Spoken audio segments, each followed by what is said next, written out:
2008. I was on my way home from a business trip and discovered that my husband of nearly 18 years had read my journals.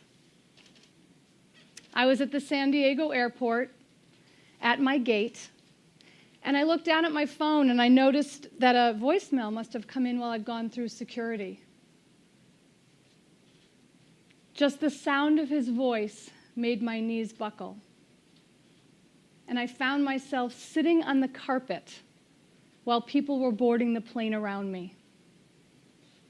He said, "I read your journals. You better get your ass home. There's hell to pay." I don't remember getting on that plane. I don't remember flying. I didn't listen to any of the voicemails that had come in while I was in the air. And I didn't answer the phone while I was on my way back to Boulder. Instead, I decided to call a friend and tell the truth and ask for help.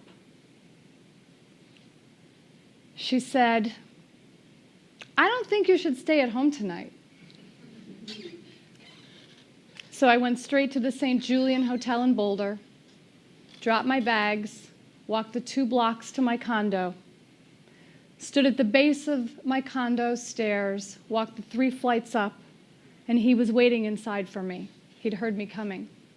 And he held 4 journals in his hand, and he said, "I'm going to make copies of pages and send them to your sister, your parents, your friends, and your coworkers.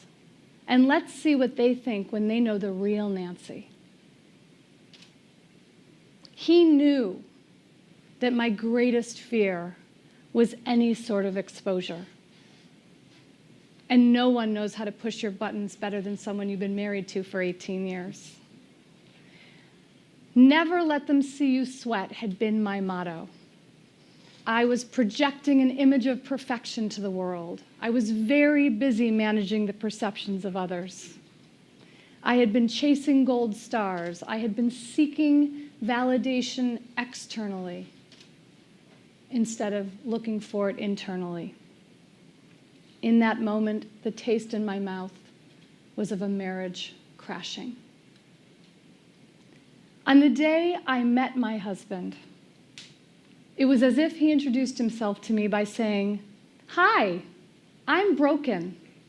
And I said, "Great, I am Superwoman, and I will fix you." And as our marriage progressed, and as we became more enmeshed, and as I sublimated all of my desires to implement his, I lost my own life. And marriage was a long time to be away from myself.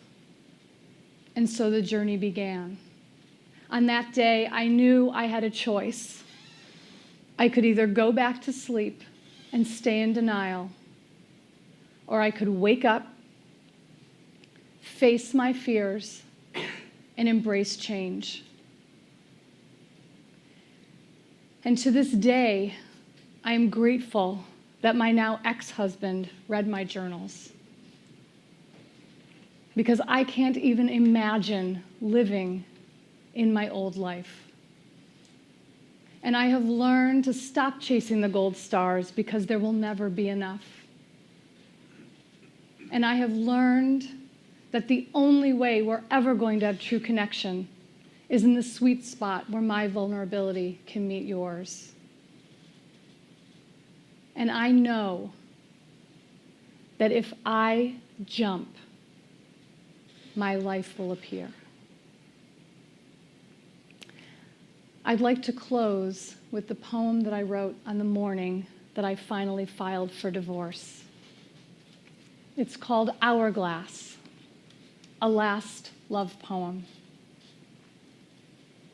I loved you as much as I could, as long as I could, hard as I could, hard as it was, steadily holding on to the small piece of maybe that was finally destroyed.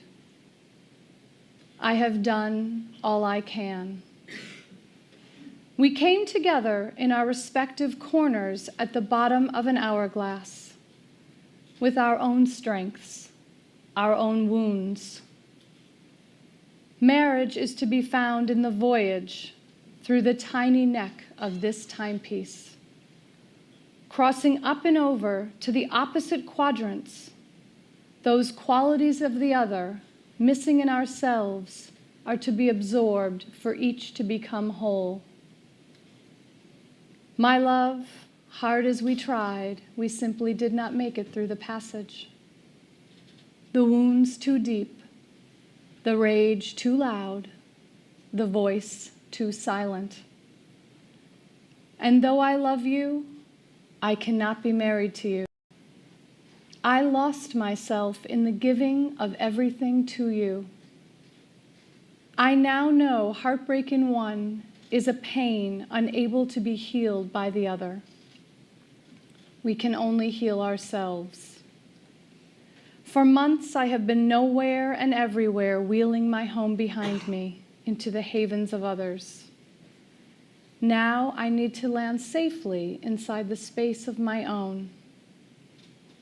I was starving to death before hunger finally saved my life, waking me to desire. And now you are free from the wanting more than I could give, and I will love you beyond the wound.